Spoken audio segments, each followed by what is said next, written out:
आप सभी का इस चैनल में स्वागत है। जो भी इस वीडियो को पहली बार देख रहा है वो लाइक एंड शेयर ज़रूर करे और अंत में बेल आइकन और सब्सक्राइब करना ना भूलें। तो चलिए हम लोग स्टार्ट करते हैं आज के नए टॉपिक के साथ।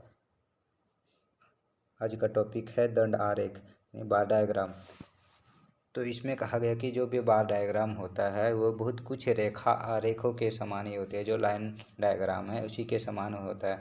अंतर केवल इसमें इतना बताया गया है कि जो भी बार डायग्राम होता है इसमें अलग अलग जो पद मूल्य होता है यानी डेटा का जो मूल्य होता है उसको सरल रेखा जो सिंपल लाइन के बजाय एक वर्टिकल या हॉरिजॉन्टल कॉलम में प्रदर्शित किया जाता है।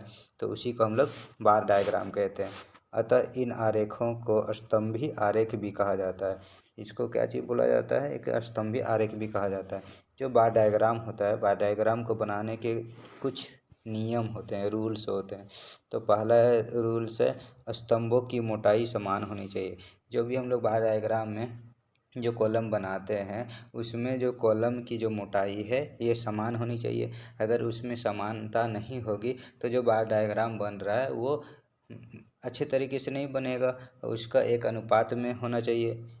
अब सेकेंड नियम क्या चीज़ बताया? आरेखों में सभी दंड समान दूरी पर होनी चाहिए। जो भी डायग्राम बनता है उस डायग्राम में जो भी कॉलम बनाएंगे वो समान दूरी पर होनी चाहिए। अगर समान दूरी पर नहीं होगी तो जो भी डेटा है, पद मूल्य है, वो सही तरीके से प्रदर्शित नहीं कर सकते हैं। अब तीसरा नियम इसमें बताया कि दंड आरेख में छाया का प्रयोग आकर्षक बनाने के लिए किया जाता है। जो भी बार डायग्राम होता है, बार डायग्राम में जो कॉलम बनाते हैं तो उस कॉलम में पद मूल्यों के आधार पर या अलग अलग वस्तुओं के उत्पादन के आधार पर उसको अलग अलग कलर में विभाजित किया जाता है ताकि वो दंड आरेख आकर्षक बन सके और बच्चे को आसानी से समझ में आ जाए कि ये अलग वस्तु को के उत्पादन को प्रदर्शित करता है, ये अलग वस्तुओं के उत्पादन को प्रदर्शित करता है। अब नेक्स्ट नियम बता रहा है कि दंडों की मोटाई निश्चित करने की कोई नियम नहीं है। जो भी कॉलम बनाते हैं बार डायग्राम में उसमें उसकी मोटाई को बनाने के कोई नियम नहीं होते हैं, परंतु उसमें यह देखा जाता है कि जो भी हम पेपर में डायग्राम बनाते हैं तो उस पेपर का साइज कितना है उसी के आधार पर उस कॉलम की मोटाई निश्चित किया जाता है। अब हम लोग नेक्स्ट पॉइंट देखेंगे दंड आरेख के प्रकार यानी टाइप्स ऑफ बार डायग्राम। तो इसमें पहला हम लोग देखेंगे सरल दंड आरेख यानी सिंपल बार डायग्राम किसे कहते हैं। तो इसमें कहा गया कि सरल दंड आरेख के द्वारा पदमाला में दिए गए मूल्यों के किसी एक गुण को प्रदर्शित किया जाता है। इसमें क्या चीज़ कहा गया है कि जो भी हम डेटा कलेक्ट करते हैं उस डेटा के आधार पर यानी एक समय में एक वस्तुओं के मूल्यों को प्रदर्शित करने के लिए सिंपल बार डायग्राम बनाया जाता है। सर्वप्रथम सभी पद मूल्य को एक समय के हैं तो उसे आरोही या अवरोही क्रम में व्यवस्थित कर लेना चाहिए। जो भी हम डेटा कलेक्ट करते हैं उस डेटा को पहले आरोही तथा अवरोही क्रम में पहले व्यवस्थित किया जाता है। अव्यवस्थित करने के बाद उसके आधार पर हम दंड आरेख की रचना करते हैं। तो उदाहरण के माध्यम से हम लोग समझेंगे कि ये दंड आरेख सिंपल बार डायग्राम होता है, ये किस प्रकार बनाया जाता है। तो इसमें कहा गया कि निम्नलिखित आरेखों आंकड़ों की सहायता से सरल दंड आरेख की रचना करें। तो इसमें दिया गया कि भारत के कुछ राज्यों में जनसंख्या का घनत्व यानी जो भारत के राज्य हैं इसमें से कुछ राज्यों को लिया गया है और उस राज्य की जनसंख्या का घनत्व कब का दिया गया? 1981 का। यानी 1981 में राज्य में कितना डेंसिटी था, पॉपुलेशन डेंसिटी, उसके बारे में दिया गया है। तो इसमें दो कॉलम दिया गया, पहला कॉलम में राज्य है, दूसरा कॉलम में जनसंख्या घनत्व है, वो भी प्रति वर्ग किलोमीटर में। तो यहाँ पहला स्टेट दिया है आंध्र प्रदेश। आंध्र प्रदेश का जनसंख्या घनत्व 194 है। असम का जनसंख्या घनत्व 254 है। बिहार का 402 है। तो इसी प्रकार पश्चिम बंगाल का 614 है। तो यह इस कॉलम में जो भी पद मूल्य दिया गया है ये अलग अलग दिया गया है। तो पहले इसको व्यवस्थित करेंगे आरोही से अवरोही क्रम की ओर या अवरोही से आरोही क्रम की ओर। इस तरह व्यवस्थित करने के पश्चात सिंपल बार डायग्राम की रचना तो दोस्तों अब हम लोग सिंपल बार डायग्राम है उसका निर्माण कैसे किया जाता है, उसको कैसे बनाया जाता है, उसके बारे में समझेंगे।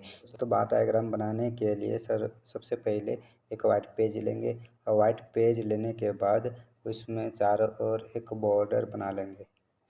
बॉर्डर बनाने के पश्चात एक उसका जो पद मूल्य दिया गया था उस पद मूल्य के आधार पर हम शीर्षक लिखेंगे। तो इसमें क्या चीज़ लिखना है शीर्षक में, state wise density of population in India 1981, यानी इसको हिंदी में भी लिख सकते हैं, भारत के कुछ राज्यों की जनसंख्या घनत्व 1981, ये शीर्षक हो गया। शीर्षक लिखने के पश्चात हमें दो रेखा खींचनी पड़ती है, पहला वाई अक्ष, दूसरा एक्स अक्ष।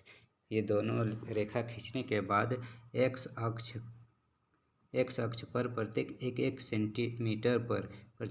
सेंटीमीटर के डिस्टेंस पर पॉइंट बना लेंगे। पॉइंट बनाने के बाद कुल 10 सेंटीमीटर की दूरी तक एक सेंटीमीटर का डॉट कर लेंगे। अब प्रत्येक एक सेंटीमीटर को हाफ सेंटीमीटर में विभाजित कर लेंगे। अब हाफ सेंटीमीटर में विभाजित करने के बाद हमें वाई अक्ष में प्रत्येक एक सेंटीमीटर के दूरी पर डॉट कर लेंगे। अब डॉट करने के बाद जो भी पद मूल्य दिया गया था जनसंख्या घनत्व, उसी के आधार पर 100, 200, 300, 400 इसी प्रकार 700 तक लेंगे, क्योंकि जो जनसंख्या घनत्व है वो लगभग 650 तक का जनसंख्या घनत्व दिया गया था। तो हमें 700 तक का जनसंख्या घनत्व वाई अक्ष में दिखाना है। अब वो प्रदर्शित होने के बाद हम क्या चीज करेंगे, जो भी राज्य का जनसंख्या घनत्व सबसे अधिक है उस राज्य को पहले लेंगे। तो इसमें केरल राज्य पहला दिया गया। अब केरल राज्य का जनसंख्या घनत्व तो लगभग 650 के आसपास है, तो 650 के आसपास डॉट कर लेंगे। अब ये दोनों डॉट को जो 1 सेंटीमीटर के डिस्टेंस में जो कोई पॉइंट किए थे उसके साथ इसको मिला देंगे।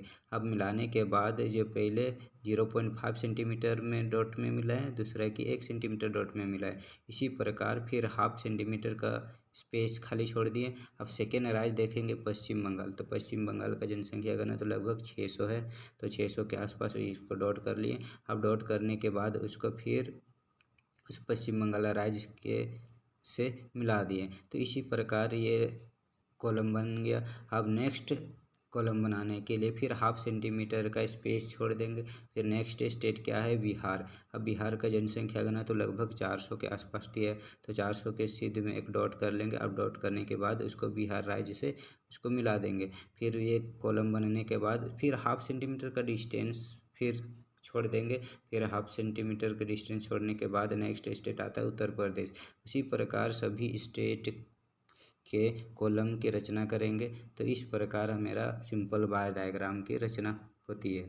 तो मैं आशा करता हूँ कि आप सभी को यहाँ तक समझ में आया होगा।